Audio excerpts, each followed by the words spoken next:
People ask me all the time, Josh, where do you buy your amateur radios? And for retail, I go to HRO or, you know, buy them on Amazon or other places, you know, the retail online stores. What I seldom do, but people ask me about it all the time, is do you buy things on eBay? And the answer is no. I bought this recently. This is an ALINCO DJ-S11, which is this really quirky, I got it because of this quirky antenna system. Permanently fixed antenna. Very quirky, has pretty bad reviews on the SWR of this antenna, but I wanted it because it's super tiny. Anyway, I bought it and it doesn't work. So I'm gonna open it up and see if I can fix it. So come along with me.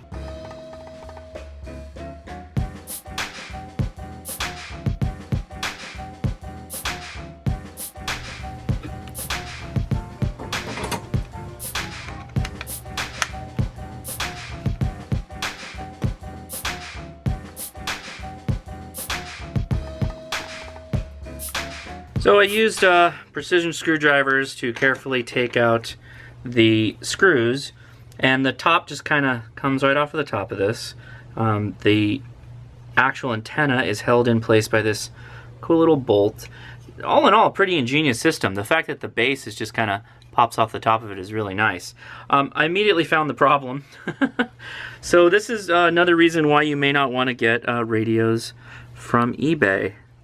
This is a copper strap that if you follow it along, hey, there's a clean piece of copper that runs all the way around. So what happened here?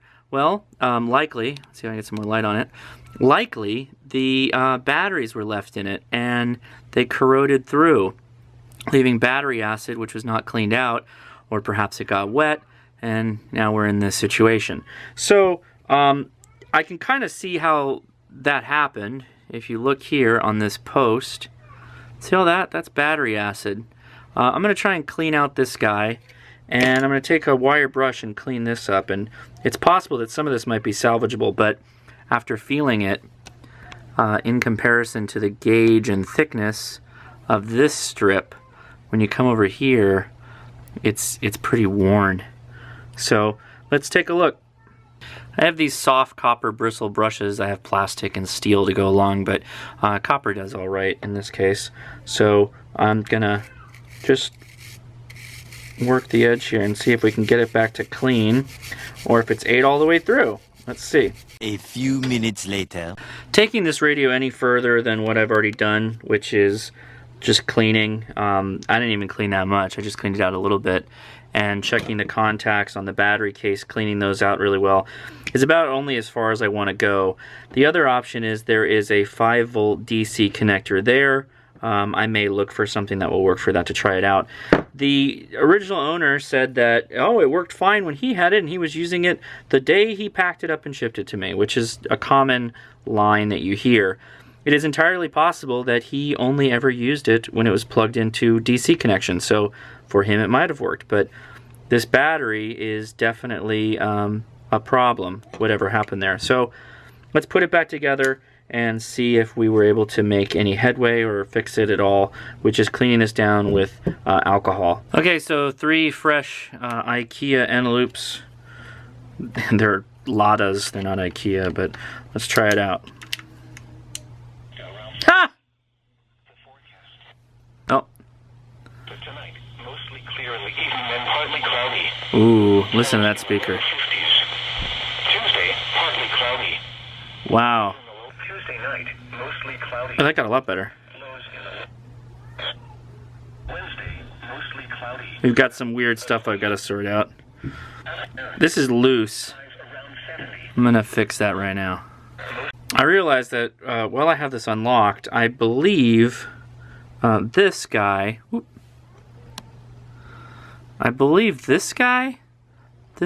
one of these capacitors is the band unlock. I'm just gonna go ahead and do that now. Yeah. Alright, so after further research online, this is the capacitor we need to cut. Or is this the resistor? It's a resistor. It's a 1 ohm jumper, basically. It's the only green one on this board of surface mounts, so we're going to take, and it's nice because it's on the edge here, so it'll just totally melt this plastic when I do it, but I'm going to heat up each side and yank it off with a pair of my little snippy snips. Okay, so pretty easy. I just kind of whacked it from one end Then I'm going to hit the other end here, and it's off. I did get a fine point tip out for my soldering iron. That made it a lot easier. Sunny. Highs in the 70s to around 80. Saturday, mostly clear. Lows in the lower to the 50s. Sunny.